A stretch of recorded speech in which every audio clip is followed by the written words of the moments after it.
Episode की शुरुआत में हम अपनी फीमेल लीड को देखते हैं जिसका नाम चीनयान है। वो एक कार्टूनिस्ट है और रोमांटिक कॉमिक्स लिखती है, लेकिन उसकी कॉमिक्स में रोमांस हमेशा मिसिंग होता है क्योंकि रोमांस नाम की वर्ड उसकी लाइफ की डिक्शनरी में होता ही नहीं है। और जब वो चेयर पर सो रही होती है तो वहाँ से नीचे गिर जाती है और अब थकान की वजह से वो जमीन पर ही सो जाती है। इसी बीच हम चीनान के ऑफिस के सभी लोगों को मीटिंग करते हुए देखते हैं, जहाँ वो चीनान की कॉमिक्स के बारे में डिस्कशन कर रहे थे कि वो कैसी कॉमिक्स लिखती है जिसके अंदर रोमांस बिल्कुल भी नहीं होता। यहाँ की जो एग्जीक्यूटिव एडिटर होती है वो चीनान को कवर अप करने लगती है और बोलती है कि वो बहुत ही यंग है और वो खुद ही अर्न करती है। तो चीफ एडिटर जोशन को बोलती है कि अगर चीनान ऐसे ही काम करती रहेगी तो उसे कंपनी से निकाल दिया जाएगा। इसलिए अब जोशन चीनान से बात करने के लिए आती है और उसे बोलती है कि अगर तुमने जल्दी ही कोई अच्छी सी रोमांटिक कॉमिक लिखकर नहीं दी तो तुम्हारी जॉब जा सकती है। जो सुनकर चीनान उसे बताती है कि अब वो जल्दी ही एक नई कॉमिक लिखने वाली है और उसके अंदर बहुत सारे फाइटिंग सीन्स हैं और उसके अकॉर्डिंग तो यही फिजिकल कॉन्टैक्ट होता है। जोशन उसे बोलती है कि ये रोमांस कम बल्कि रेसलिंग ज्यादा लग रही है। चीनान अब जोशन से पूछती है कि अगर कोई आपको पसंद करे तो आपको कैसा फील होता है। तो जोशन उसे बताने लगती है कि जब कोई प्यार में होता है तो उसकी हार्ट बीट काफी तेज होने लगती है और उसका दिल बहुत तेजी से भागता है। जो सुनकर चीनान बोलती है कि भला दिल कैसे भाग सकता है, और यहाँ उसकी बातों से हम समझ सकते हैं कि वो कितनी डम्ब है। उसकी ऐसी बातें सुनकर जोशन भी काफी परेशान हो जाती है और वो उसे कुछ रोमांटिक बुक्स देकर बोलती है कि इन सबको जाकर पढ़ो जिससे तुम्हें पता लग जाएगा कि आखिर रोमांस कैसा होता है, और कल शाम 5 बजे तक एक नई रोमांटिक कॉमिक का ड्राफ्ट तैयार करके दे देना। अगले सीन में हम चीनान को एक बेंच पर बैठा हुआ देखते हैं जहाँ वो नई कॉमिक लिखने का आइडिया सोचकर कुछ स्नैक्स खा रही होती है। तभी वहाँ पर एक डॉगी आता है तो वो उसे भी स्नैक्स खाने को देती है। फिर वो उस डॉगी का नाम देखती है जिसका नाम चिबाओ था और वो उसे बोलती है कि जरूर तुम अपने ओनर को ढूंढ रहे होगे, तो चलो मैं इसमें तुम्हारी मदद करती हूँ। तभी डॉगी के गले में लगे हुए एक अलार्म में से आवाज आती है और वो भागने लगता है, जो देखकर चीनान भी उसके पीछे पीछे भागती है। दूसरी तरफ हम देखते हैं कि कोई उस डॉग की लोकेशन को ट्रेस कर रहा है और तभी वो डॉग उस पर्सन के पास आकर रुकता है और भौंकने लगता है। अब जैसे ही वो पर्सन पीछे मुड़ता है तो हम देखते हैं कि ये हमारे ड्रामा का मेन लीड है जिसका नाम जेसन है। चीनयान जब जेसन को देखती है तो वो उसे देखती ही रह जाती है क्योंकि वो काफी हैंडसम था। जेसन यहाँ पर उसे सॉरी बोलता है क्योंकि उसकी डॉग ने उसे परेशान किया था। तो चीनयान उससे पूछती है कि ये डॉगी लड़का है या लड़की, जिस पर जेसन बताता है कि एक बॉय है। अब जब ये दोनों बातें कर ही रहे थे तभी हम देखते हैं कि चिबाओ एक बटरफ्लाई को देखता है और वो उसे पकड़ने के लिए उसके पीछे पीछे दौड़ने लगता है, जिसकी रस्सी जेसन के हाथ में थी। इसलिए चिबाओ के भागने की वजह से वो चीनयान पर गिर पड़ता है, जिसके लिए वो उसे सॉरी बोलता है। तो चीनयान उसे बोलती है कि कोई बात नहीं, ये तो एक एक्सीडेंट है। पर तभी चिबाओ जेसन के ऊपर कूद जाता है और उन दोनों की गलती से एक किस हो जाती है। अब जेसन तो जल्दी से उठ जाता है, लेकिन चीनयान अभी भी जमीन पर पड़ी हुई थी और वो सोचने लगती है कि मेरी हार्ट बीट इतनी तेज की हो गई है। अब चीनयान जैसे ही उठती है तो जेसन उसे सॉरी बोलता है और चिबाओ यहाँ पर उसके बैग से गिरे हुए स्नैक्स खाने लगता है, जो देखकर जेसन बोलता है कि मैं तुम्हें इसके लिए पे कर दूंगा। लेकिन चीनयान बोलती है कि मुझे पैसे नहीं चाहिए, क्या मुझे आपका नंबर मिल सकता है, मुझे आपसे डायरेक्टली बात करनी है। तभी चीनयान को जोशन का कॉल आता है जो उसे बताती है कि ड्राफ्ट सबमिट करने की डेडलाइन कल की नहीं बल्कि आज शाम 5 बजे की है, इसलिए तुम जल्दी से ऑफिस आ जाओ। चीनयान अब जेसन से बोलती है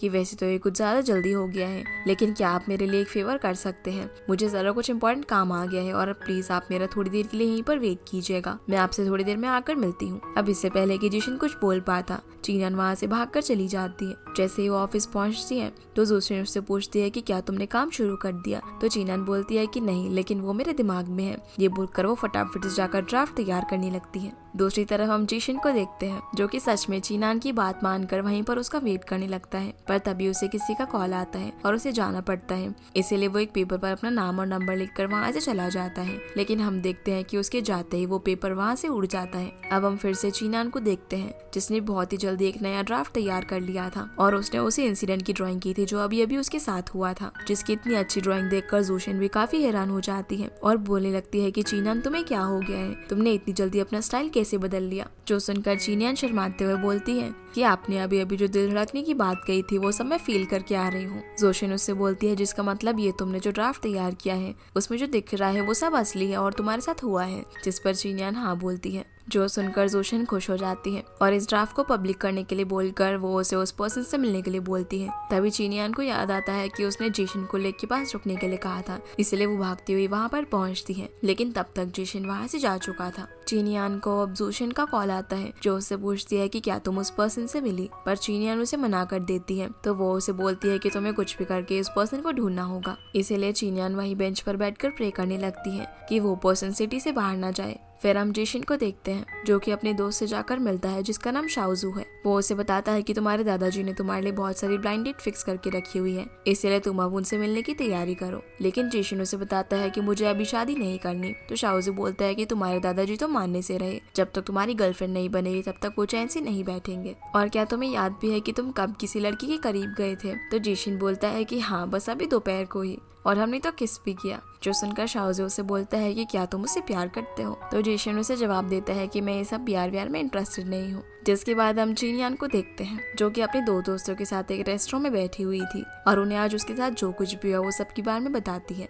यहाँ वो उन्हें ये भी बताती है कि उसका दिल काफी जोरों से धड़क रहा था और ऊपर देखते हुए बोलती है कि शायद मेरे साथ जो कुछ भी हुआ वो एक सपना था, इसीलिए कोई प्लीज मुझे नींद से उठाओ। तभी कोई उसके ऊपर पानी फेंक देता है। असल में एक लड़की ने बहुत ड्रिंक कर ली थी, इसीलिए गलती से उसने चीनान के ऊपर पानी फेंक दिया था और अब वो और उसकी दोस्त उससे माफी मांगने के लिए नीचे आते हैं। तभी चीनान की दोस्त उन्हें यहाँ से जाने को बोलती है और चीनान को बताती है कि मैं जानती हूँ कि इनका दिल किसने तोड़ा है। वो उसे बताने लगती है कि जिस यूनिवर्सिटी में ये लोग पढ़ते हैं वहाँ पर एक बहुत ही हैंडसम प्रोफेसर है जिसका नाम है प्रोफेसर जी। सभी लड़कियां उस पर लट्टू है, लेकिन एक वो है जो किसी को भाव ही नहीं देता। हर साल जब इस कॉलेज में फ्रेशर्स एंटर होते हैं तो प्रोफेसर जी उन्हें आर्किटेक्चर का एक स्पेशल लेक्चर देने के लिए आते हैं जिसमें लड़कियां उन्हें देखने के लिए आती हैं और उन्हें देखकर एकदम पागल हो जाती हैं। वैसे तो प्रोफेसर जी बहुत ही हैंडसम हैं, लेकिन वो किसी को भी उसके नाम से याद नहीं रखते बल्कि उनके आईडी के नंबर से याद रखते हैं और उनका असिस्टेंट बनने के लिए भी लड़के एकदम पागल हैं। लेकिन कोई भी असिस्टेंट उनके पास ज्यादा दिन तक टिक नहीं पाती। असल में जिस प्रोफेसर जी के बारे में चीनियान की फ्रेंड बात कर रही है वो कोई और नहीं बल्कि जिनशी है,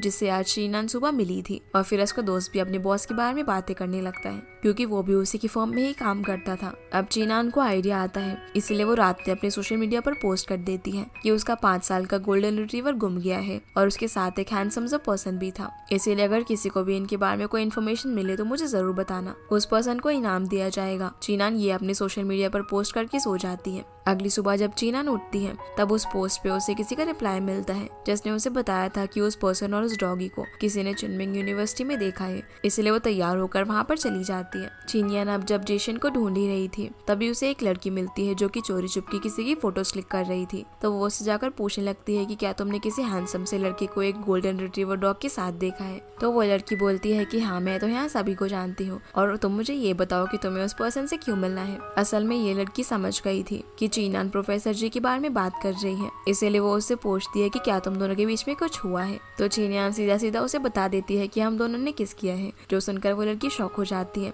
तभी वो देखती है कि गार्ड उसे पकड़ने के लिए आ रहे हैं, इसलिए वो अपना मेमोरी कार्ड निकाल कर चुपके से चीनियान के बैग में डाल देती है और उसे बताती है कि जिस पर्सन को तुम ढूंढ रहे हो वो आर्किटेक्चर बिल्डिंग के लेक्चर हॉल में तुम्हें मिलेगा, जाकर फ्रंट सीट पर बैठ जाना। चीनियान अब उस लड़की की बात मानकर क्लासरूम में जाकर बैठ जाती है और तभी वहाँ प्रोफेसर जी यानी कि जिशन की एंट्री होती है, जिसे देखकर चीनियान तो उसे देखती ही रह जाती है और उसे हाय बोलती है। लेकिन प्रोफेसर जी उसे इग्नोर करके अपना लेक्चर शुरू कर देता है और यहाँ चीनियान अपनी दोस्त को बताती है कि ये वही पर्सन है जिसके बारे में तुम्हें कल बता रही थी। अब जब प्रोफेसर जी लेक्चर दे रहे होते हैं तो चीनियान तो बैठकर उन्हें ड्रॉ करने लग जाती है, जो देखकर प्रोफेसर जी उसके पास आते हैं और बोलते हैं कि तुम क्या कर रही हो। तो चीनियान बोलती है कि आप जो कुछ भी बता रहे थे मैं उसके नोट्स ले रही हूँ। ये बोलकर वो अपनी नोटबुक को छुपा लेती है। तो प्रोफेसर जी बोलते हैं ठीक है, लेक्चर के बाद तुम मेरे ऑफिस में आना और अपने नोट्स को भी लेकर आना। जो सुनकर चीनियान उसे देखने लगती है। लेक्चर खत्म करने के बाद प्रोफेसर जी सभी लोगों को एक बॉक्स दिखाते हैं और बोलते हैं कि अगर जिस पर्सन ने भी इस बॉक्स को खोल लिया तो मैं उसकी एक रिक्वेस्ट को पूरा करूंगा। इसीलिए अब वो सभी को बुलाते हैं, पर तभी वहाँ पर कोई प्रोफेसर जी को बुलाने के लिए आ जाता है और सारे स्टूडेंट्स वहाँ पर आकर बॉक्स को खोलने की कोशिश करने लगते। प्रोफेसर जी जब तक वापस आते हैं तो देखते हैं कि चीनियान ने उस बॉक्स को खोल लिया था, जो देखकर वो हैरान रह जाते हैं और उसे अपने ऑफिस में आने को बोलते हैं। जहाँ जब वो चीनियान की नोटबुक को देखते हैं तो उसमें वो अपने स्केच को देखते हैं और बोलते हैं कि अच्छा, तो तुम क्लास में ये सब कर रही थी। जो सुनकर चीनियान शर्माने लगती है। तभी प्रोफेसर उसे उसकी नोटबुक वापस दे देते हैं और जैसे वो उसे बैग में रख रही होती है तो उसे अपने बैग में एक मेमोरी कार्ड मिलता है, जिसे वो बाहर निकालकर सोचने लगती है कि आखिर ये उसके बैग में कहाँ से आया। प्रोफेसर जी उसे वो मेमोरी कार्ड ले लेते हैं और उसे अपने कंप्यूटर में लगाकर देखते हैं, जिसके अंदर सिर्फ उनकी फोटोज थी। जो देखकर चीनियान बोलती है कि आप तो काफी हैंडसम है, लेकिन ये फोटोज मैंने नहीं लिए हैं। प्रोफेसर जी अब उससे पूछते हैं कि तुमने इस बॉक्स को कैसे ओपन किया, क्योंकि इस बॉक्स को ओपन करने की सिर्फ 3 तीन ही तरीके हैं, तो तुमने कौन सा यूज किया। अब चीनान उसके सामने उस बॉक्स को ओपन करने लगती है और वो कोई चौथे ही तरीके से ओपन करती है, जो देखकर प्रोफेसर जी शॉक हो जाता है और बोलता है कि तुमने ये कैसे किया। तो चीनान बताती है कि ये तो बहुत ही आसान है, मेरे फादर एक आर्किटेक्चर है और बचपन में मैंने ऐसे काफी सारे बॉक्सेस से खेला है। प्रोफेसर जी उसे बोलते हैं कि तुम्हारी रिक्वेस्ट क्या है। तो चीनियान बोलती है कि मैं हमेशा आपके साथ रहना चाहती हूँ और आपको देखना चाहती हूँ। जो सुनकर प्रोफेसर जी बोलता है कि अच्छा, तो तुम मेरी असिस्टेंट बनना चाहती हो। जिस पर चीनियान बिना सोचे समझे हाँ बोल देती है। प्रोफेसर जी अब उससे पूछते हैं कि क्या तुम यहाँ पर स्टूडेंट हो, जिस पर भी वो हाँ बोल देती है। तो वो उसे अपनी ड्रॉअर से एक ID कार्ड निकाल कर देते हैं और उस पर उसे अपना फोटो लगाने को बोलते हैं और उसे समझाते हैं कि काम के लिए बिल्कुल भी लेट मत होना। जो देखकर चीनियान तो काफी खुश हो जाती है, क्योंकि अब वो प्रोफेसर जी की असिस्टेंट बन गई थी और वो अब उसके साथ रहने वाली थी। चीनियान अब इस पूरे इंसिडेंट को भी अपनी कॉमिक में ऐड कर लेती है। चीनियान उसे बोलती है कि अभी भी मेरी पुरानी आदतें नहीं गई हैं। तो जूशिन बोलती है कि कोई बात नहीं, इसका मेरे पास एक सोल्यूशन है, तुम्हें अपने लिए एक असिस्टेंट रख लेना चाहिए जिसको रोमांटिक कॉमिक्स की थोड़ी सी समझ हो। तभी जोशिन अपने पास वाले टेबल पर रखी हुई कुछ ड्राइंग्स देखती है और उनके बारे में पूछने लगती है कि ये ड्राइंग्स किसने बनाई है, ये तो बहुत ही सुंदर है। चीनियान बताती है कि अभी अभी यहाँ पर एक नई लड़की शिफ्ट हुई है और ये शायद उसी ने बनाया होगा। तो जोशिन उसे सजेस्ट करती है कि तुम्हें उसे ही अपना असिस्टेंट बना लेना चाहिए और तुम ये कैसे कह सकती हो कि वो एक लड़की ही है। चीनियान अब उसे अपनी पार्टनर की बहुत सारी डॉल्स सिखाती है और उसने फ्रिज में काफी सारे पिंक कलर की डेजर्ट्स भी रखी हुई थी। तो बोलती है कि ये सब तो एक लड़की ही कर सकती है। दूसरी तरफ हम प्रोफेसर जी को देखते हैं, जिनसे शाओजो उसकी नई असिस्टेंट के बारे में बात कर रहा होता है, क्योंकि ये खबर हर जगह फैल चुकी थी। शाओजो से बोलता है कि पिछले 1 महीने में तो तुमने अपनी काफी सारे असिस्टेंट को फायर कर दिया है, तो फिर तुमने इस असिस्टेंट को क्यों रखा, इसमें कौन सी खास बात है। प्रोफेसर जी बोलते हैं कि खास बात तो उसमें कुछ भी नहीं है, लेकिन मुझे उसका काम अच्छा लगा। जिसके बाद हम चीनान को देखते हैं, जो कि प्रोफेसर जी के पास आती है और उन्हें उनके आज का शेड्यूल बताने लगती है। अब प्रोफेसर जी यहाँ पर उसे कुछ बोलने ही वाले थे, लेकिन उन्हें उसका नाम याद नहीं था, इसीलिए वो उसे कुछ नहीं बोलते। अब जैसे ही चीनान उसे अपना नाम बताने ही वाली होती है, तो प्रोफेसर जी उसे उसका ID नंबर बताने को बोलते हैं। फिर वो उसे उसके ID नंबर से बुलाते हैं और उसे बहुत सारा काम देकर बोलते हैं, ये सब मेरी नेक्स्ट क्लास से पहले कर देना और अगले 7 दिन तक तुम्हें यही सब करना है। चीनियान पूछती है कि 7 दिन तक क्यों। तो प्रोफेसर जी बोलते हैं कि क्योंकि मैं किसी को भी सिर्फ 7 दिन तक ही झेल सकता हूँ। इसी बीच हम देखते हैं कि वही शियो नाम की लड़की प्रोफेसर जी की फोटोज क्लिक कर रही थी। चीनियान प्रोफेसर से पूछती है कि आप मुझे मेरे नाम से क्यों नहीं बुलाते। तो वो उसे बताता है कि मेरे लिए नाम और नंबर दोनों एक जैसे ही हैं। तो चीनियान कहती है कि नहीं नहीं, ऐसे तो बिल्कुल भी नहीं है, मैं देखिए आपको कितने सारे नामों से बुला सकती हूँ। और फिर वो उसको अलग अलग नाम से बुलाती है। प्रोफेसर अब उससे पूछता है कि तुम्हारा नाम क्या है। तो चीनान अपना नाम बताती है। प्रोफेसर जी अब चीनान के क्लोज आकर उसे बोलते हैं कि आपसे मैं तुम्हें 5 बुलाऊंगा, और उन्हें अपने इतना क्लोज देखकर चीनियन भी थोड़ा ऑकवर्ड हो जाती है। फिर वो उनसे पूछती है कि क्या मैं आपको वीचैट पर रिक्वेस्ट भेज सकती हूँ, लेकिन प्रोफेसर जी मना कर देते हैं और उसे बहुत सारा काम देकर वहाँ से चले जाते हैं। जब वो यहाँ से जा रहे होते हैं तो हम देखते हैं कि शियो फिर से उनकी फोटोज क्लिक कर रही होती है। तभी उसके पास शाओजो आ जाता है और हम देखते हैं कि ये दोनों एक दूसरे को पहले से ही जानते हैं। तभी वहाँ पर प्रोफेसर जी भी आ जाते हैं और यहाँ हमें पता चलता है कि शियो असल में प्रोफेसर जी की कजन है। शियो असल में अपने भाई के नाम का ही एक फैन क्लब चलाती है और उसकी फोटोज क्लिक करके सभी लड़कियों को बेचती है, क्योंकि उसकी फोटोज की डिमांड लड़कियों में बहुत ज्यादा है। पर वो उससे उसका कैमरा छीन कर ले जाते हैं। दूसरी तरफ हम चीनियान को देखते हैं, जो कि इंटरनेट पर सर्च कर रही होती है कि किसी को हम अपना नाम कैसे याद रखवा सकते हैं। इसके बाद प्रोफेसर जी का लेक्चर शुरू होता है, जहाँ चीनियान उनकी टेबल के नीचे बैठी हुई थी और वो अपने नाम बहुत सारे अलग अलग तरीकों से लिखकर लेकर आई थी, ताकि वो प्रोफेसर जी को अपना नाम याद करा सके। उसे यहाँ देखकर प्रोफेसर जी अपनी पेंसिल नीचे गिरा देते हैं और फिर नीचे बैठकर उससे पूछते हैं कि आखिर तुम ये सब क्या करने की कोशिश कर रही हो, और फिर उसके क्लोज आकर उसे किस कर देते हैं। पर तभी चीनियान की आँख खुल जाती है और हम देखते हैं कि वो तो सिर्फ एक सपना देख रही थी, और वो खुद से बोलने लगती है कि ये मुझे क्या हो गया, ये भला मैं कैसे सपना देख रही थी। वहीं प्रोफेसर जी अपने कजन शियो को बोलते हैं कि तुम्हें अपना मेमोरी कार्ड चीनान के बैग में डालने के लिए उसे माफी मांगनी होगी, जिस पर वो मना कर देती है। तो प्रोफेसर जी उसे कैमरे की धमकी देते हैं, इसलिए वो मान जाती है। अब वो अपनी फोटोज उस कैमरा में देखने लगते हैं, जिसके अंदर उनके साथ चीनान की फोटोज भी थी। उसी वक्त वहाँ पर कोई आ जाता है और उनसे पूछता है कि ये लड़की कौन है। तो प्रोफेसर जी बताते हैं कि इसका नाम चीनियान है और ऐसा पहली बार था कि उसे किसी का नाम याद है। जिसके बाद हम चीनियान को देखते हैं, जो कि क्लासरूम में प्रोफेसर के टेबल पर उनका सारा सामान रखने लगती है और फिर अपनी सपने वाली बात को सच करने के लिए टेबल के नीचे छुपकर बैठ जाती है। लेकिन उसी वक्त प्रोफेसर जी भी क्लासरूम में आ जाते हैं, जिसने उसे ऐसा करते हुए देख लिया था।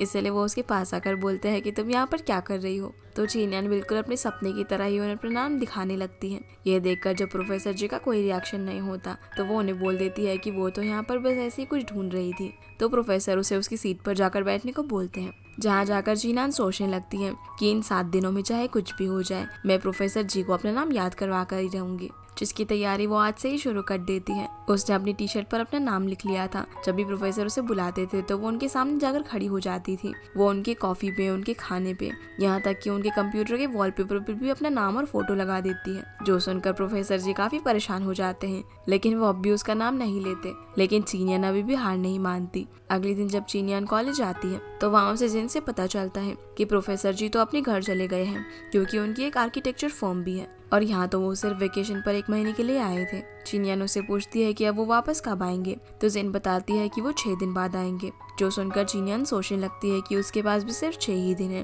प्रोफेसर को अपना नाम याद कराने के लिए। फिर जब चीनियान अपना कंप्यूटर ओपन करती है तो देखती है कि उसमें तो प्रोफेसर जी उसे काफी सारा काम देकर गए हैं, जो देखकर वो काफी परेशान हो जाती है। चीनियान अब जब प्रोफेसर जी के ऑफिस में जाती है तो वहाँ पर उसे शियो मिलती है, जो कि उससे माफी मांगने के लिए आई थी। और यहाँ उसे ये भी पता चल जाता है कि वो प्रोफेसर जी की कजन है, इसलिए वो उससे इन्फॉर्मेशन निकलवाने की कोशिश करती है। लेकिन शियो से इन्फॉर्मेशन निकलवाना इतना आसान नहीं था, तो चीनियान उसे उसकी मेमोरी कार्ड की धमकी देती है और अब शियो को मानना ही पड़ता है। चीनियान उससे पूछती है कि मैं कैसे तुम्हारे कजन पर एक अच्छा इंप्रेशन छोड़ सकती हूँ। शियो यहाँ पर उसे काफी सारी बातें बताती है कि प्रोफेसर जी के लिए रेपुटेशन बहुत ही इंपॉर्टेंट है, जो सुनकर चीनियान के दिमाग की घंटी बजने लगती है और वो इसके लिए शियो को थैंक यू बोलकर उसे उसका मेमोरी कार्ड भी वापस कर देती है। अब इसी तरह 6 दिन बीत जाते हैं और जब आखिरी दिन प्रोफेसर जी कॉलेज पहुंचते हैं तो कॉलेज में प्रोफेसर जी के सामने सभी लोग सिर्फ चीनियान की तारीफ ही किए जा रहे थे, चाहे वो वहाँ का टीचर हो, कोई सफाई वाला हो या फिर वहाँ का डायरेक्टर हो। डायरेक्टर प्रोफेसर जी को बोलता है कि चीनियान बहुत ही अच्छी लड़की है और उसने सारा काम कर दिया है, इसलिए आप प्लीज उसे थैंक यू जरूर बोल दीजिएगा। प्रोफेसर जी अब जब अपने ऑफिस में जाते हैं तो देखते हैं कि जो प्रोजेक्ट वो आधा छोड़ कर गए थे उसे भी चीनियान ने कंप्लीट कर लिया था। इसीलिए वो जिन से चीनियान के बारे में पूछते हैं, क्योंकि वो भी उनकी टीए थी। तो जिन उनसे पूछती है कि आप कौन सी असिस्टेंट के बारे में बात कर रहे हो, मुझे तो उसका नाम याद नहीं है। असल में वो ऐसा प्रोफेसर जी के मुंह से चीनियान का नाम निकलवाने के लिए कर रही थी, जो बात प्रोफेसर जी समझ जाते हैं और बोलते हैं कि ठीक है, मैं उसे खुद ही ढूंढ लूंगा। ये बोलकर वो बाहर उसे बारिश में ढूंढने के लिए चले जाते हैं। तभी चीनियान भी उनके पास आ जाती है और उनसे पूछती है कि मैंने कैसा काम किया। प्रोफेसर जी बोलते हैं कि तुमने बहुत ही अच्छा काम किया, लेकिन फिर भी तुम फेल हो गई। ये बोलकर वो वहाँ से जाने लगते हैं तो चीनियान उनके पीछे पीछे जाती है। प्रोफेसर जी उसे उसका छाता बंद करने के लिए बोलते हैं, तो वो अपना छाता बंद करके उनके छाते में ही आ जाती है, जहाँ वो प्रोफेसर जी से पूछती है कि क्या आप मुझसे नाराज हैं। तो प्रोफेसर जी मना कर देते हैं। चीनियान बोलती है कि तो फिर आपने मुझे फेल क्यों किया। प्रोफेसर जी बोलते हैं कि तुम सिर्फ मेरी असिस्टेंट हो, तो फिर तुमने इतनी मेहनत क्यों की।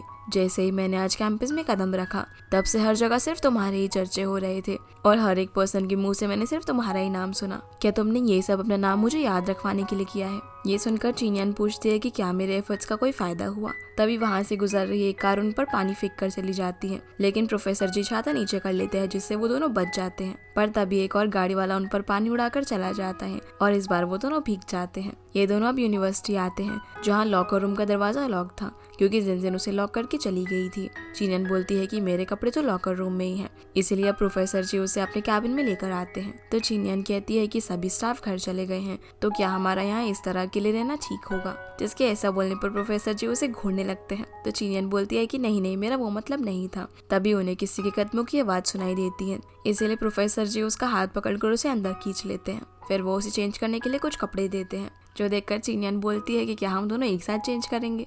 पर प्रोफेसर जी उसे बिना कुछ जवाब दिए वहाँ से बाहर चले जाते हैं। अब चीनियान चेंज करके बाहर आती है, जिसके बाद प्रोफेसर जी चेंज करने जाते हैं। तो चीनियान सोचने लगती है कि अगर मैं उन्हें देख पाती तो मुझे ड्रॉ करने में आसानी होती। अब फिर वो उनकी बॉडी को इमेजिन करने लगती है। तभी उसके सामने प्रोफेसर जी आ जाते हैं, जिन्हें देखकर वो फटाफट से अपना हाथ हटा लेती है और बोलती है कि मैं कसम खा के कहती हूँ कि मेरा ऐसा कोई इरादा नहीं था। पर प्रोफेसर जी बोलते हैं कि ये तो एकदम 3rd क्लास बहाना था। फिर चीनियान उनसे पूछती है कि क्या आपको मेरा नाम याद है और आप सिर्फ उसे भूलने का बहाना कर रहे हैं। और मैंने इतनी मेहनत की, आपका इतने अच्छे से काम किया, तो क्या आप फिर भी मुझे नहीं पहचानते? प्रोफेसर जी बोलते हैं कि मुझे तुम्हारे काम से कोई मतलब नहीं है, मैं सिर्फ ये जानना चाहता हूँ कि तुम्हारा यहाँ पर आने का क्या मोटिव है। ये बोलते बोलते वो उसके क्लोज जाने लगते हैं, तो चीनियन पीछे पीछे होकर एक चेयर पर बैठ जाती है और प्रोफेसर जी से पूछते हैं कि बताओ तुम्हारा मेरे टीए बनने का क्या मोटिव है। चीनियन बताती है कि इसके 2 रीजन है, एक सिंपल और एक कॉम्प्लिकेटेड, तो बताओ मैं आपको कौन सा रीजन बताऊं। तो प्रोफेसर जी बोलते हैं कि कोई भी। चीनियन अब बताती है कि कॉम्प्लिकेटेड रीजन ये है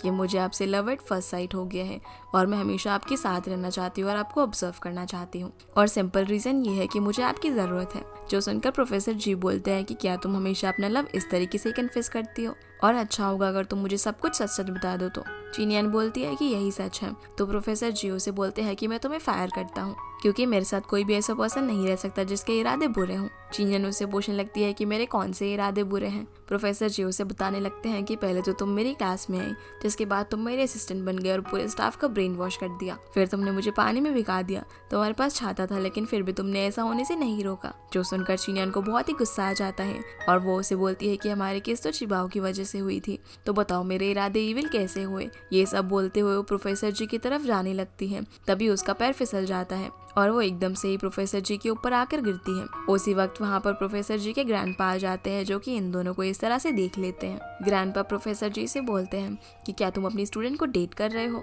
तो चीनियन बताती है कि मैं स्टूडेंट नहीं हूँ और उन्हें अपना आईडी कार्ड दिखाकर बोलती है कि मैं 24 ईयर्स की हूँ। तो ग्रैंडपा बोलते हैं कि तुम तो ग्रेजुएट होगी, जिस पर चीनियन हाँ बोलती है और बताती है कि मैं तो जॉब भी करती हूँ। फिर वो उसे उसकी ज़ोडिएक साइन के बारे में बात करते हैं और बोलते हैं कि तुम दोनों की जोड़ी तो बहुत ही अच्छी लगेगी। ये बोलकर वो चीनियन को अपने पास बुला लेते हैं, जो देखकर प्रोफेसर जी वहाँ से जाने लगते हैं। तो ग्रैंडपा उसे बोलते हैं कि मैंने तुम्हारे लिए काफी सारी ब्लाइंड डेट्स फिक्स करके रखी हुई है। जो सुनते ही प्रोफेसर जी फिर से वहाँ पर बैठ जाते हैं। ग्रैंडपा बोलते हैं कि अगर तुम्हारी कोई गर्लफ्रेंड है तो तुम्हें वहाँ पर जाना नहीं पड़ेगा, तो बताओ क्या तुम्हारी कोई गर्लफ्रेंड है। जो सुनकर प्रोफेसर जी चीनियन की तरफ देखते हैं, तो ग्रैंडपा बोलते हैं कि अच्छा तो ये तुम्हारी गर्लफ्रेंड है, तो जरूर तुम्हें इसका नाम तो याद ही होगा, बताओ मुझे इसका नाम क्या है। ये सुनकर तो चीनियन भी काफी एक्साइटेड हो जाती है, क्योंकि अब तो प्रोफेसर जी को उसका नाम बताना ही पड़ेगा। इसलिए वो बोलती है कि बताओ हनी मेरा नाम क्या है, और अब प्रोफेसर जी को बताना ही पड़ता है कि उसका नाम चीनियन है। जो सुनते ही चीनियन खुश होकर प्रोफेसर जी के गले लगने के लिए चाहती है, लेकिन वो कुछ इस तरह से उसे रोक देते हैं। चीनियन अब ग्रैंडपा को बोलती है कि प्रोफेसर जी सिर्फ मेरे हैं और मैं उन्हें किसी को भी नहीं देने दूंगी और मैं उनकी सारी रिस्पॉन्सिबिलिटी लेती हूँ। जो सुनकर ग्रैंडपा बोलते हैं कि चलो कम से कम एक रिस्पॉन्सिबिलिटी तो मेरे सर से हटी। अब चीनियन प्रोफेसर जी की फेक गर्लफ्रेंड बन चुकी थी, इसलिए वो अपने दोस्तों से एडवाइस मांगने लगती है कि कैसे वो एक अच्छी गर्लफ्रेंड बन सकती है। अगले दिन चीनियन आगे की कॉमिक लिखकर जोशिन को सबमिट कराती है, लेकिन वो उसे देखकर बिल्कुल भी खुश नहीं होती और उसे बोलती है कि इसमें रोमांस अभी भी मिसिंग है। तो चीनियन बोलती है कि रोमांस कहाँ से होगा जब प्रोफेसर जी मेरे क्लोज ही नहीं आते। तो जोशिन बोलती है कि जब तक तुम उसके क्लोज नहीं जाओगी तब तक तुम्हें उससे प्यार कैसे होगा और तुम अच्छी कॉमिक कैसे लिख पाओगी। चीनियन बोलती है कि क्या कोई और रास्ता नहीं है ये सब करने का। तो जोशिन उसे एक गर्ल मांगा फैन क्लब का मीटिंग कार्ड देती है और बोलती है कि यहाँ जाकर तुम्हें कुछ सीखना चाहिए। चीनियन अब जब वहाँ पर जाती है तो वहाँ पर गर्ल मांगा के बहुत ही बड़े बड़े फैन आए हुए थे। तो चीनियन उनसे पूछने लगती है कि गर्ल मांगा की प्रोटैगनिस्ट कैसी होनी चाहिए। वो सभी लोग अब उसे अपनी अपनी ओपिनियन बताते हैं और बोलते हैं कि अगर तुम्हें और भी इन्फॉर्मेशन चाहिए तो तुम्हें सबसे बड़े गर्ल मांगा फैन की से मिलना चाहिए। और यहाँ एंट्री होती है हमारे सेकंड मेल लीड की, जो कि बचपन से ही एक कार्टूनिस्ट बनना चाहता था और वो इस कैफे में पार्ट टाइम वेटर की जॉब करता है। चीनियन उसे बताती है कि वो गर्ल मांगा लिखना तो चाहती है और वो इसे कैसे लिखे वो भी इसे समझ नहीं आ रहा होता। जो सुनकर कि उस पर काफी गुस्सा होता है और बोलता है कि अगर ये तुम्हारे समझ में नहीं आता तो तुम्हें इस पर गिव अप कर देना चाहिए। कि अब उसे कुछ ज्यादा ही बोलने लगता है और बोलता है कि तुम्हें ड्रॉ करना भी छोड़ देना चाहिए। जो सुनकर चीनियन बहुत अपसेट हो जाती है और उठकर वहाँ से चली जाती है। चीनियन के जाने के बाद उसे रियलाइज होता है कि उसने उसे कुछ ज्यादा ही बोल दिया। रात में हम चीनियन को देखते हैं जो कि एक सुपरमार्केट में नूडल्स लेने के लिए जाती है और वहाँ उसका सिर्फ एक ही बॉक्स बचा होता है। अब वो उसे लेने ही वाली होती है, तभी दूसरी साइड से सीकी भी वहाँ पर पहुँच जाता है और दोनों एक साथ उस बॉक्स पर हाथ रखते हैं। सीकी उससे बोलता है कि क्या तुम मेरे लिए इस नूडल्स के बॉक्स को छोड़ सकती हो। तो चीनियन उसे बोलती है कि क्या तुमने मुझे आज मीटिंग में छोड़ा था। जो सुनकर सीकी उस बॉक्स को छोड़ देता है तो चीनियन उसे उठा लेती है। अब दोनों साथ में ही अपने अपने घर की तरफ जाने लगते हैं। जहाँ सीकी उससे रास्ते में माफी मांगता है तो चीनियन बोलती है कि तुम्हें माफी मांगने की कोई जरूरत नहीं है, बस मुझे आइंदा से कभी मत मिलना। ये बोलकर वो दोनों अपने अपने रास्ते चले जाते हैं। अब वो दोनों एक ही घर के सामने रुककर अपनी अपनी चाबी निकालते हैं और बोलते हैं कि ये मेरा घर है। जो देखकर दोनों ही हैरान हो जाते हैं, जिससे अब चिनयान को पता चलता है कि उसका रूममेट कोई लड़की नहीं बल्कि सिकी है। अब ये सब जानकर सिकी बोलता है कि मैं जल्दी ही इस घर से मूव आउट कर जाऊंगा। अब जब चिनयान नूडल्स बनाने के लिए किचन में जाती है तो सिकी भी उसके पास आता है और उसे बोलने लगता है कि उस रूम को लेने में उसके सारे पैसे खत्म हो गए हैं और अब उसके पास खाने के भी पैसे नहीं है। जो देखकर चिनयान समझ जाती है कि उसे भूख लगी है, इसलिए वो आधी नूडल्स उसे ऑफर करती है और फिर दोनों खाना लेकर बाहर आ जाते हैं, जहाँ चिनयान उसे बोलती है कि तुम्हें अभी मूव आउट करने की कोई जरूरत नहीं है और तुम यहाँ पर रह सकते हो। फिर चिनयान उसे अपनी नई कॉमिक रीड करने के लिए देती है, क्योंकि सिकी गर्ल मांगा का बहुत ही बड़ा फैन था और वो काफी अच्छा भी ड्रॉ करता था, इसलिए वो उससे अपनी कॉमिक का रिव्यू लेती है, जिसे पढ़ते ही सिकी समझ जाता है कि ये तो एक रियलिस्टिक कहानी है।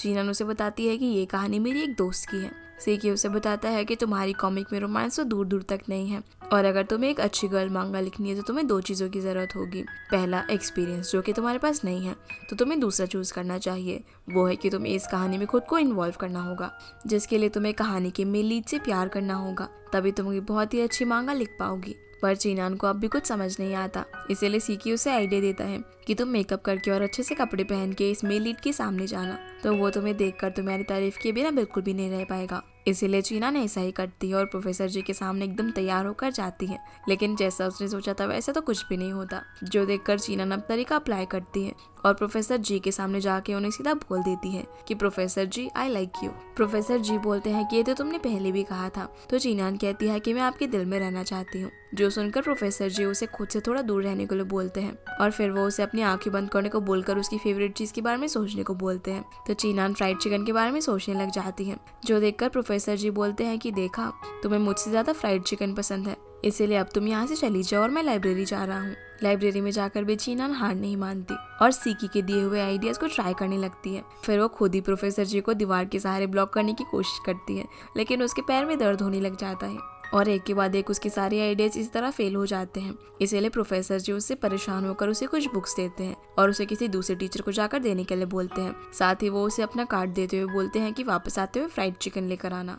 चिनयान अब फ्राइड चिकन लेकर आ ही रही होती है कि तभी उसके सामने कुछ लड़कियां आती हैं और ये सारी वही लड़कियां थी जो पहले प्रोफेसर जी की असिस्टेंट रह चुकी हैं। वो लोग अब चिनयान के पास आकर उसे अपना इंट्रोडक्शन देने लगते हैं और बोलते हैं कि हमें तो सिर्फ 1-2 दिन में ही फायर कर दिया गया था, तो तुम 7 दिनों से कैसे टिकी हुई हो, इसीलिए बेहतर ये होगा कि तुम प्रोफेसर जी को छोड़ दो। ये सब बोलकर वो उसे धमकी देने लगती है, वरना तुम्हें पछताना पड़ेगा। जो सुनकर चिनयान बोलती है कि अच्छा, मुझे पछताना पड़ेगा। अब वो उन्हें वहीं पर रुकने के लिए बोलती है और कुछ लेने के लिए जाती है। दूसरी तरफ हम प्रोफेसर जी को देखते हैं, जिन्हें कुछ स्टूडेंट से पता चलता है कि प्रोफेसर जी की जो पुरानी असिस्टेंट थी, उन्होंने उनकी अभी वाली असिस्टेंट को घेर रखा है और उसे बुली कर रहे हैं। जो सुनकर वो भी चिनयान को ढूंढने के लिए जाते हैं। वहीं हम चिनयान को देखते हैं जो कि डंडा लेकर उन लोगों से फाइट करने के लिए आती है। जो देखकर वो सारी डर जाती हैं और बोलते हैं कि हम भला तुमसे फाइट करने थोड़ी आए हैं, हम तो सिर्फ तुम्हें समझाने के लिए आए थे। अब वो सभी लोग मिलकर अपना दुख दर्द बांटने लगते हैं कि प्रोफेसर जी ने उनसे कितना सारा काम कराया था। यहाँ वो सभी लोग उसे प्रोफेसर जी की एक्स गर्लफ्रेंड के बारे में भी बताते हैं और चिनयान भी उन सभी के साथ फ्राइड चिकन बांटकर उनका दुख सुन रही होती है और खुद भी अपना एक्सपीरियंस बताने लग जाती है। उसी वक्त वहाँ पर प्रोफेसर जी आ जाते हैं, जो चिनयान को इस तरह देखकर स्माइल करने लग जाते हैं और जैसे ही बाकी लड़कियां प्रोफेसर जी को देखती है तो वो सभी वहाँ से चली जाती है। चिनयान भी भागने की कोशिश करती है, लेकिन प्रोफेसर जी उसे अपने साथ ले जाते हैं। प्रोफेसर जी उसे बोलते हैं कि आज के लिए काम बहुत हो गया और अब तुम जा सकती हो, और क्या तुमने फ्राइड चिकन खा लिया? तो चिनयान मना कर देती है और बोलती है कि मुझे बिल्कुल भी पसंद नहीं है। वो मन ही मन खुद से बोल रही होती है कि आपकी एक्स गर्लफ्रेंड के बारे में जानने के बाद मेरा तो फ्राइड चिकन खाने का मन ही मर गया। प्रोफेसर जी अब यहाँ से जा रहे होते हैं, तभी उन्हें सीढ़ियों पर अपनी कजिन मिल जाती है, जो प्रोफेसर जी से बोलती है कि ये अभी तक आपके साथ है। ये तो 1 नंबर की झूठी है, क्योंकि ये हमारी यूनिवर्सिटी की स्टूडेंट नहीं है और ये आपकी फेक असिस्टेंट है। जो सुनकर प्रोफेसर जी चिनयान की तरफ देखने लगते हैं और ये एपिसोड यहीं पर खत्म हो जाता है। तो गाइस, ये थी आज के वीडियो एंड आई होप आप लोगों को ये वीडियो पसंद आई होगी। तो इस वीडियो को लाइक कर चैनल को सब्सक्राइब जरूर कीजिएगा। आपसे फिर मिलते हैं अगले एपिसोड में, तब तक के लिए गुड बाय।